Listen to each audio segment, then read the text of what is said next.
Bonjour à tous. Le fonds d'urgence pour les exploitations touchées par la dermatose nodulaire contagieuse bovine dans le Jura est ouvert, annonce de la préfecture. Les restrictions de mouvement ont entraîné des coûts importants pour les éleveurs. L'aide prendra donc la forme d'un forfait calculé selon le nombre de bovins immobilisés.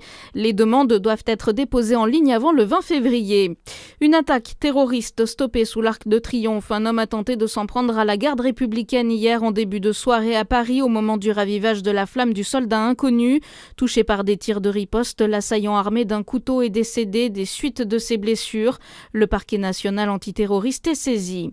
Attention, si vous devez prendre le train, le trafic entre Dijon et Nevers est perturbé tout ce week-end en cause des travaux dans le secteur de Chagny en Saône-et-Loire. Les usagers du réseau partant de Dijon en direction de Nevers devront obligatoirement descendre à Chagny.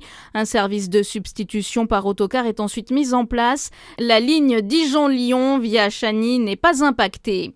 La préfecture de Saône-et-Loire émet 3 arrêtés. Ils interdisent à la fois la tenue d'un événement automobile clandestin qui pourrait se tenir dans l'est de la France, mais aussi les engins pyrotechniques ainsi que les combustibles et produits pétroliers. Des interdictions qui s'étendent tout ce week-end. La ville de Besançon invite à signaler rapidement les nids de poules sur les routes. Ils sont de plus en plus fréquents sur la voie publique, y compris à Besançon.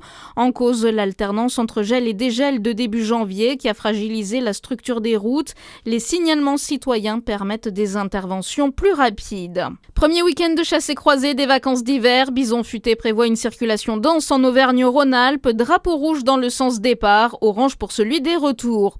Et puis match nul 3 partout pour le DFCO face à Caen hier en national. Les rouges glissent à la 2e place du classement. L'équipe féminine affronte Lyon à 19h. En hand, les Dijonais se sont inclinés 31-36 face à Tremblay hier.